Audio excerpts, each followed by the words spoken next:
All right, here's some extra practice on our basic derivative rules. So we want to find the derivatives. If you've had calculus before, don't use product or quotient rules. In order to avoid that, you can rewrite the function. So this first one says y equals 3 over 7 times x to the negative 2. Let's rewrite that first. So y is equal to 3/7 and then x squared. So if I want to do the derivative, you can say y prime or dy dx, but don't just write equals and start doing a derivative. That would be wrong. So this is power rule. It's 3/7 times 2 times x to the first. In other words, dy dx is 6x over 7. So that was power rule. I don't want to use quotient rule if I'm just dividing by a single term. Remember from our pre-calc days, we said if we're dividing by a monomial, we called this the Hart method informally. You can rewrite this so that y is just 1 plus 4 over x. Now 4 over x is 4x to the negative 1. And then when I want to find dy dx or y prime, the derivative of 1 is 0.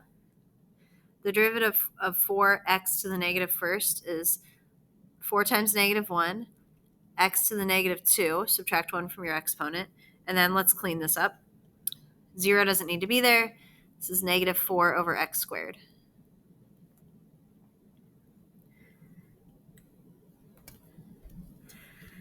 For the next one, instead of leaving this as 4,000 over x, I can say y equals 4,000 times x to the negative first.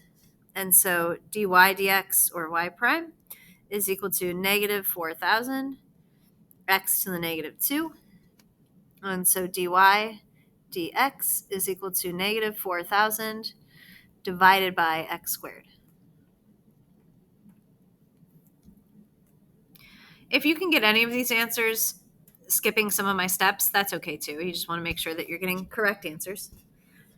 For number 4, if I take the derivative as it is, I have to do product rule. So instead of that, I'm going to distribute. So y is equal to x squared over 5 minus these 5's cancel out, so minus x over 3, plus these x's cancel out, so plus 1/5.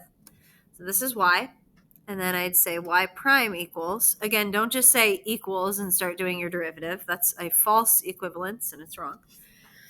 So y prime is equal to, so 2 times x to the first, the over 5 is just a constant, minus x to the first, the derivative becomes x to the 0, so 1 over 3.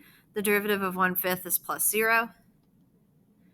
That's my final answer. You can write this as 2/5 times x. That part does not matter. All right, for this one, I don't think I need to simplify anything. So I'm going to get right into what is f prime of theta equal to. So theta is our input variable. It's the x. So the derivative of 2 theta is 2. This divided by 2 pi is a constant. The derivative of cosine is negative sine theta, so it would still be divided by 2 pi. The derivative of sine is cosine, so minus 3 times cosine theta.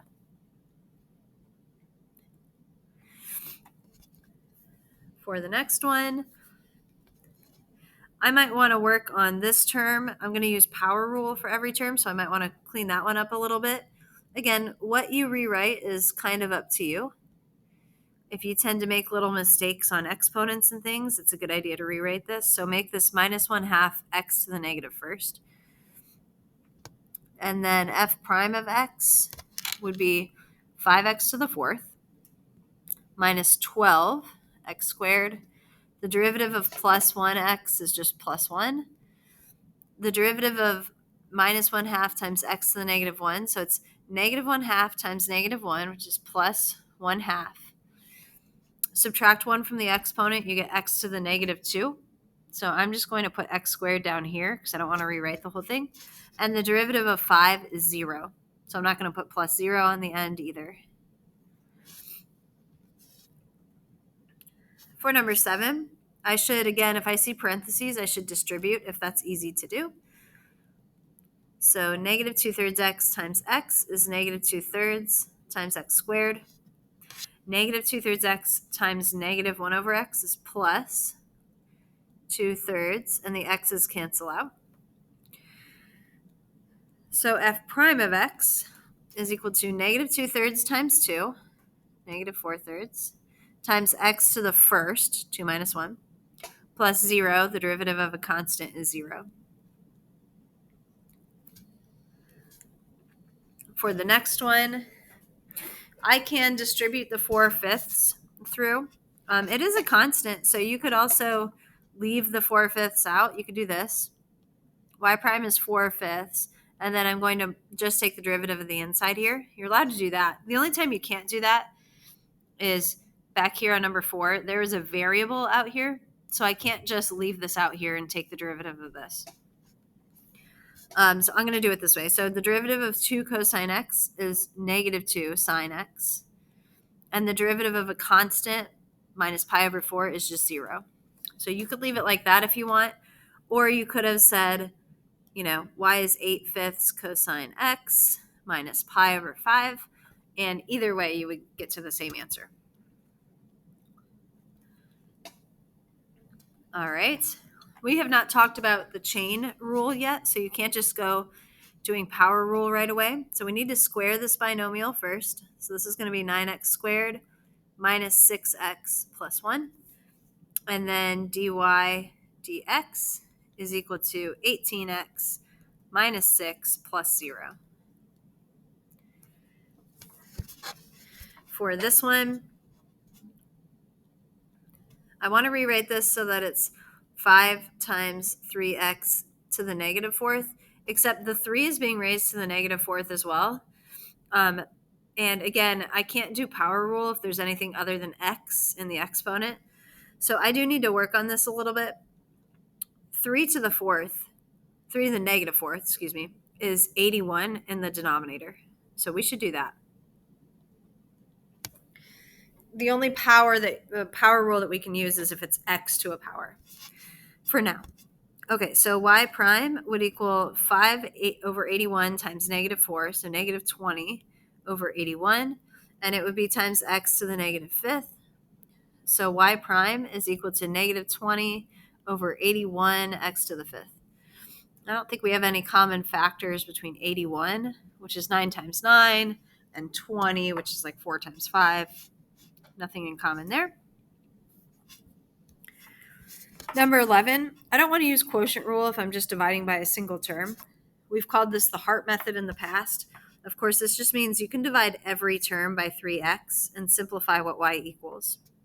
So x squared over 3x, I'm going to make that like 1/3 times x squared over x, minus 5x over 3x, so minus 5/3, plus 2 over 3x, so I'm going to make it 2/3, and then x to the negative 1. Because remember, we don't want to have an x in the denominator. We want to just use power rule whenever we can. So dy dx is equal to, this becomes 1/3, minus 0, minus 2/3 x to the negative 2. And I'll just clean that up. So 1/3 minus 2 over 3x squared. I'm not bothering with common denominators, by the way, or combining terms or anything, because all we're doing is finding dy dx. We don't have to do anything with it, so there's no reason for me to really simplify. Number 12, y equals pi e to the 4th. I'm trying to trick you here. Remember, e is not a variable, it's a number. So this is just like saying what's the derivative if y equals 100 or something. So y prime is just equal to 0. That's a constant. All right, find the equation of the tangent line to this when x equals 2. So we need a point to write an equation for a tangent line. So what do I get when I plug in 2? I get 8 minus 4. So the point is 2 for x, 4 for y. And then I need a slope. The slope is first finding y prime, which would be 3x squared minus 2, and then evaluating y prime at x equals 2, which is 3 times 4 minus 2. 12 minus 2 is 10. So remember to write the equation. So y minus 4 equals 10 times x minus 2.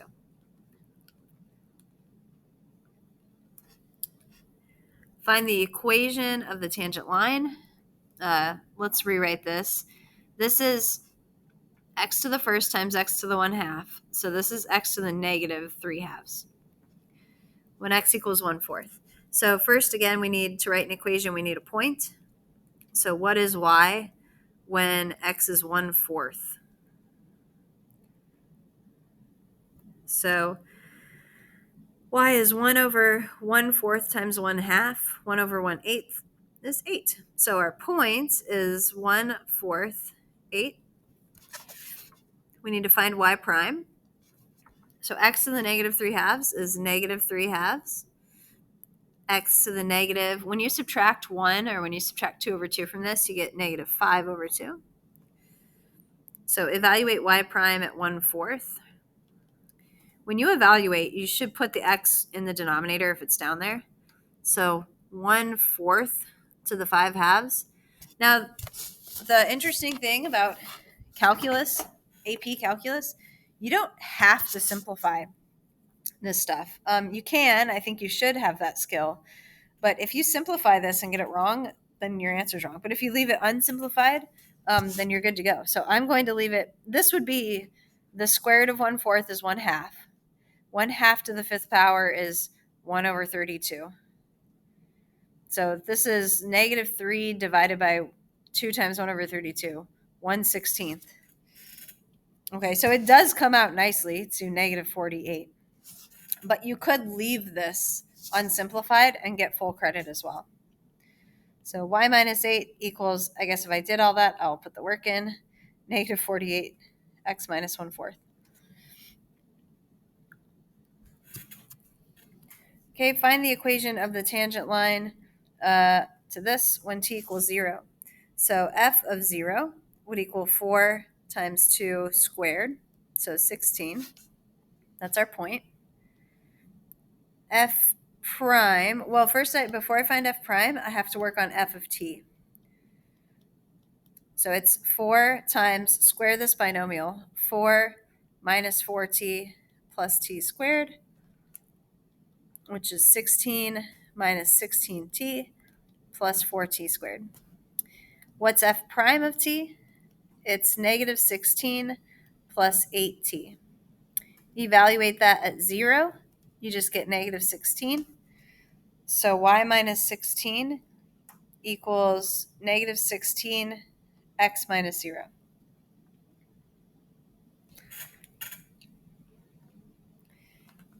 Find the equation of the tangent line to this function at theta equals pi over 6. We're only looking within 1 unit circle.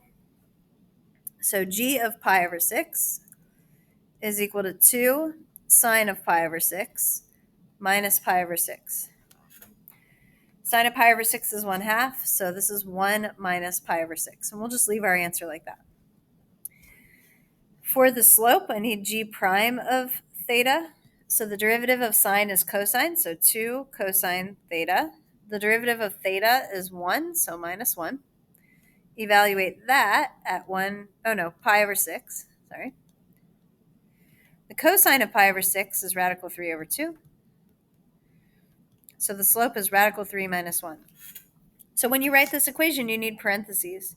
Y minus this y coordinate equals the slope, which needs parentheses, times x minus pi over 6. Find the values of x where this function has horizontal tangents. So what would I need for a horizontal tangent? I would need y prime, the derivative, to equal 0. So first I'm going to find y prime. It's equal to 3x squared minus 4.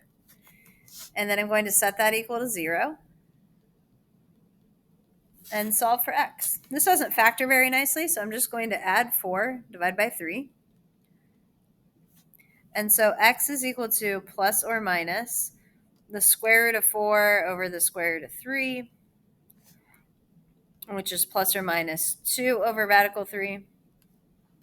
which is plus or minus 2 radical 3 over 3. Any of these answers are acceptable for the AP test.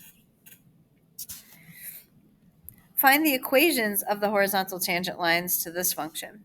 So f prime of x is equal to 1/3 times 3 is 1 x squared minus 2 times 1/2 x minus 2 plus 0. They're horizontal tangents, so let's set this equal to 0 and factor. I get x equals 2 and negative 1. These are not the equations of the horizontal tangent lines, though. Horizontal tangent lines should be like y equals number and y equals number. So we need to evaluate what is f of 2. And honestly, in interest of time here, I'm going to hop over to my Desmos calculator because the bell is going to ring on me. F of x equals 1/3 x to the third minus 1/2 x to the second minus 2x plus 1. Please find for me f of something. 2. Yeah, my bad. F of 2. Negative 2 1/3. Okay, so f of 2. Now, I don't like negative 2 1/3, so I could actually say negative 7 over 3. And then what was the other one I needed? I needed f of negative 1, negative 2, 0.16 repeating. I'm sure I should know what that decimal is. Again, running out of time, so I'll worry about that later. Oh, wait. Never mind. It's 13 over 6. I just learned a new thing. Apparently, you can tell it to be a fraction. That's helpful. Okay, let's see. Find the equations of the horizontal tangent lines. Oh, sorry. So y equals y equals. Those are the equations of the horizontal tangent lines. To this one. So g prime of t is equal to 1 minus 2 sine t. Set that equal to 0. Solve for sine t. Subtract 1, divide by negative 2. When is sine equal to 1/2 in 1 unit circle? At pi over 6. And in quadrant 2, 5 pi over 6. Okay, so y equals pi over 6 plus 2 cosine of pi over 6 is radical 3 over 2. There's one equation. And y equals 5 pi over 6. In quadrant 2, cosine is negative radical 3 over 2. Last problem, I think I'll just have time to do this. Find the equation of all tangent lines to the given function which are parallel to the given line. So parallel to this. So this slope, if we get this into its little slope-intercept form, is y equals 1/3 x minus 2. So I need to be parallel to 1/3. So I need to find f prime. This is x to the 2/3 minus 4. So I need to find f prime, and then I'll set it equal to 1/3. 2/3 times x to the 2/3 minus 1 is negative 1/3. Derivative of negative 4 is 0.